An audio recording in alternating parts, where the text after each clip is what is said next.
y la última palabra la tienes tú.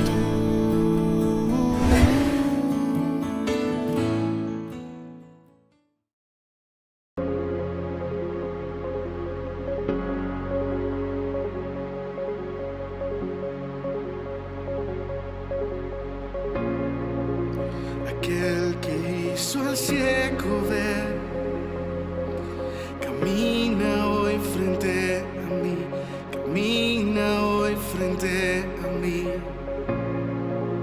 Aquel que hizo al sordo oír,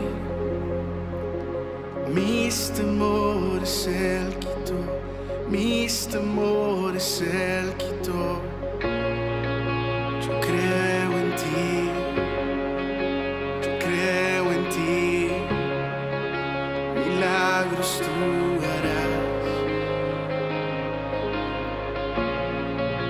Yo creo en ti, yo creo en ti, milagros tú harás.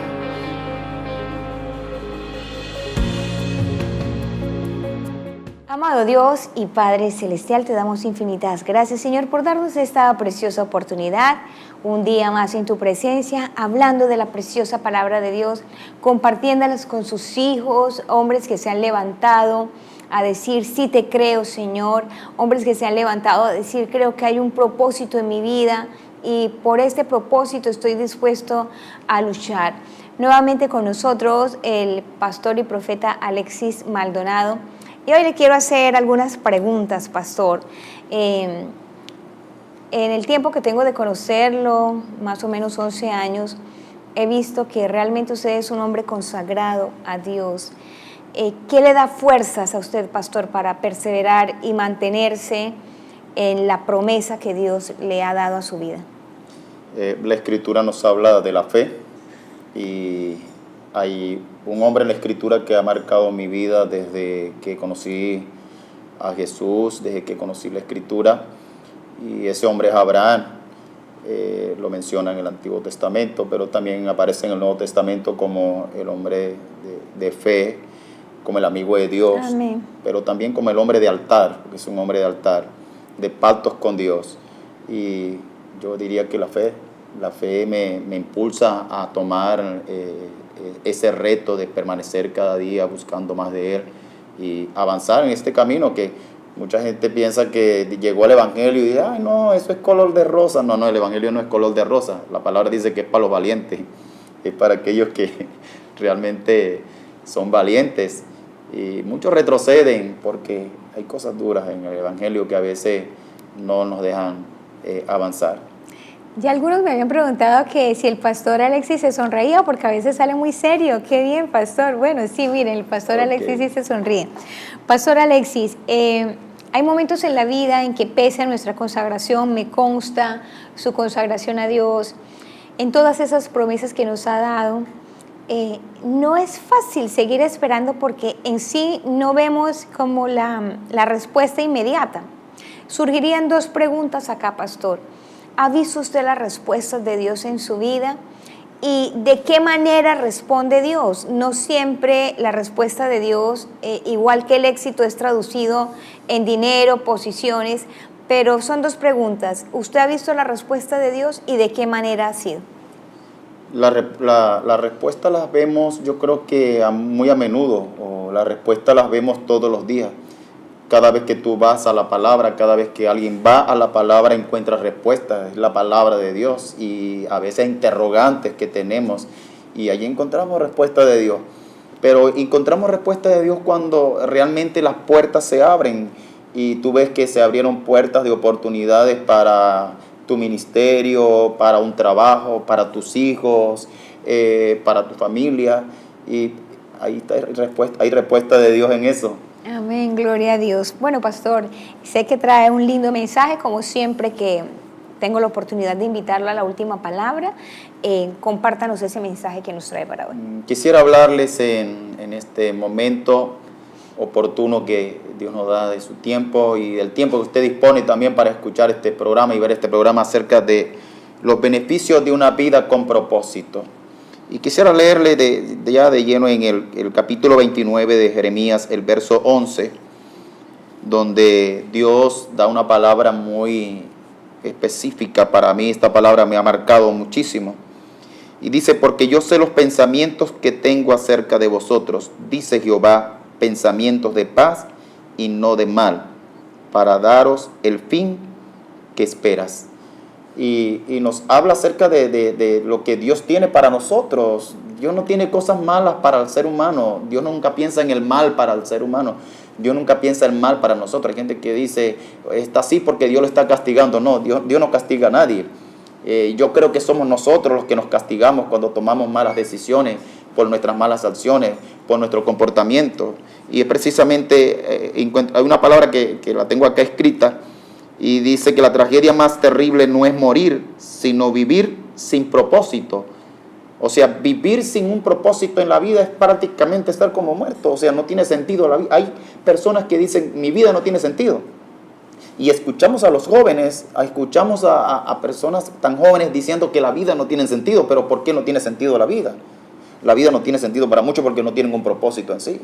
¿Cómo pueden avanzar sin una vida sin propósito, sin estudiar, sin prepararse, sin proponerse algo en la vida, metas? Y no puedo avanzar si no hay un propósito en mi vida. Por eso hoy quiero hablarte acerca de que conocer tu propósito le da sentido a tu vida. Cuando tú tienes un propósito hay un sentido de pertenencia en tu vida, pero hay un sentido del por qué realmente tú estás en la vida y qué es lo que tú quieres. Y esto nos lleva a entender de que una vida sin propósito no es nada. Necesitamos, y hablamos de los propósitos de Dios. Dios tiene un propósito con cada ser humano, lo creó con un propósito. Y para esto nosotros tenemos que entender cuál es el propósito de Dios. Y uno de los propósitos de Dios, podríamos preguntarle en esta noche, doctora, el propósito por el cual Dios la creó. El propósito por el cual Dios te creó a ti. ¿Por qué viniste al mundo? Y usted me dirá, no, pero el propósito de por qué aquel vino así, con una enfermedad, vino con un problema. Hay un propósito en eso. Dios quiere mostrarle algo a esa familia. Dios quiere mostrarte algo. Cuando yo vi la historia de Nick, aquel chico que nació sin brazos, sin piernas, pero que es un hombre que se ha superado, que es un empresario, que llegaba a Hollywood, que ahorita está dentro de las cárceles llevando un mensaje a los presos. Yo digo, Dios tenía a este chico con un propósito muy grande y no tiene brazos ni tiene piernas. Ni bullic. Exacto. Y este propósito es conocer el porqué de la existencia y el por qué Dios te plantó en la vida. Tú plantas un árbol y ese árbol tú lo estás plantando por algo lo estás plantando. Amén. Para que te dé sombra, de pronto es un árbol que da frutos y tú esperas recoger buen fruto de ese árbol. Hay un Amén. Propósito por el cual lo sembraste. Amén. Y esto nos llama mucho la atención. Cuando nosotros conocemos el propósito de Dios, del por qué Dios nos formó, del por qué Dios nos creó, del por qué Dios nos trajo a la existencia, nosotros tenemos claro realmente quiénes somos. No estamos perdidos en la vida, no andamos en el desierto divagando, sino que tenemos un plan hacia dónde nos dirige Dios. Conocer el propósito de Dios enfoca tu vida. Hay gente que está desenfocada, no sabe para dónde va ni qué hacer, no sabe en este momento qué esperar, porque no hay un enfoque, su vida no está enfocada en un propósito. Entonces, yo creo que este tema nos lleva a que el bien que Dios tiene para nosotros es enfocarnos en el propósito de Él. El propósito de Él era salvarnos, pero salvarnos a través de su Hijo Jesucristo. La salvación llega a nosotros a través de su Hijo Jesús, pero el propósito de Dios era que el hombre fuera salvo, era que el hombre siempre tuviera una existencia, era que el hombre siempre tuviera un fin. No fue creado para no tener un fin. Dios creó al hombre con un sentido, y el sentido por el cual lo creó era para que estuviera con Él y reinara con Él. Ahora nosotros nos hemos desviado de todos los propósitos de Dios, aún de nuestros propios propósitos, y no tenemos absolutamente nada. La palabra es muy clara, la palabra de Dios, y Dios es muy claro en la palabra cuando nos dice que el fin que Dios tiene para nosotros es hacernos el bien. Cuando alguien piensa en el mal y está pensando en el mal, eso es lo que le sucede, porque esos son los pensamientos que tiene. Pero cuando tú piensas en el bien, las cosas que te suceden es bien. Cuando tú piensas en lo bueno, Dios nos ha creado con un sentido de pertenencia, Y en ese sentido de pertenencia yo sé qué es lo que quiero, yo sé para dónde voy, yo sé qué es lo que tengo que escoger, qué debo escoger, pero cuando estoy haciendo malas elecciones, cuando estoy caminando por caminos que no son correctos, cuando estoy viviendo una vida que no le agrada a Dios, ese no es el propósito. Amén. Qué palabra tan linda, pastor, y muy clara y muy puntual. Vamos a referirnos por edades. Y usted decía algo que me confrontó y me conmovió, y es que los jóvenes, ¿verdad?, se sienten desorientados. Pero ¿de dónde puede venir esto, pastor? Viene de que el padre no ha tenido el tiempo suficiente de enseñarle a Dios una imagen correcta de Dios. El padre no ha tenido cómo informarle a su hijo que hay un ser supremo que se llama Dios. Vamos a hablar tanto de los que ya están en el Evangelio, que le presentan al chico un Dios distorsionado, porque ¿cómo es distorsionar a Dios, pastor? Se puede distorsionar así. La mamá y el papá están en la iglesia y falta poco para que leviten por los aires, ¿sí? Es una cosa maravillosa. Pero llegamos a la casa y vemos que el papá le dice al chico de 15 años, dile que yo no estoy porque no tengo plata para pagarle. No estoy. Y el mismo papá que estaba por allá cantando la alabanza está tratando mal a la mamá.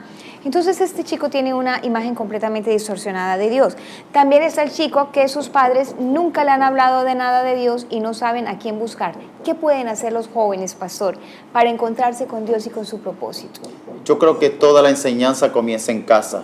Yo creo que toda la dirección comienza en casa. Yo creo que toda preparación comienza en casa. No son los colegios, no son las universidades, no es la iglesia como tal. A veces decimos, no, lléveselo al pastor para que el pastor... No, el pastor no es el pastor, somos nosotros como padres. Hay muchas cosas que están distorsionadas y salidas fuera del propósito eterno de Dios. Dios nos creó con un sentido de pertenencia y un sentido de propósito en la vida, y era que primeramente le obedezcamos a Él, que conozcamos su palabra, que pensemos por un momento en la salvación, pero que pensemos en la salvación desde dónde.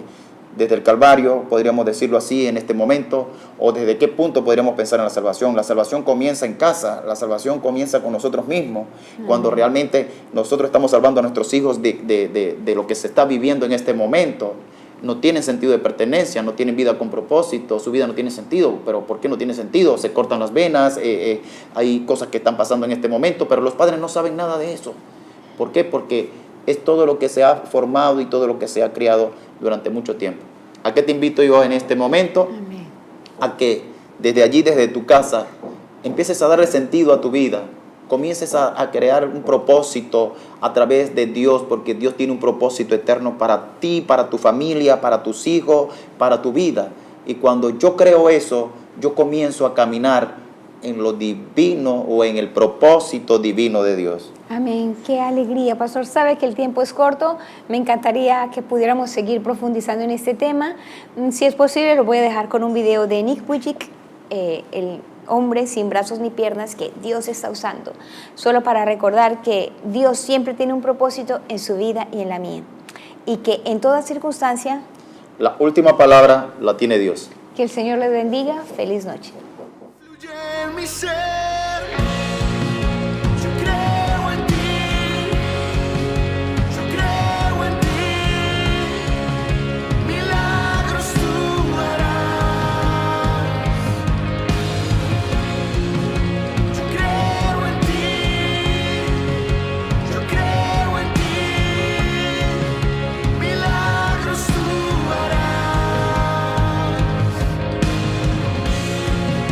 Yo creo en ti, yo creo en ti, milagros tú harás.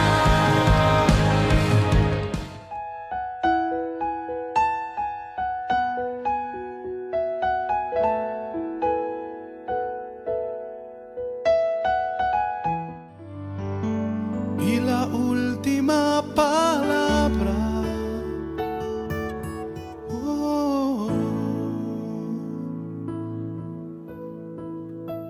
La tienes tú.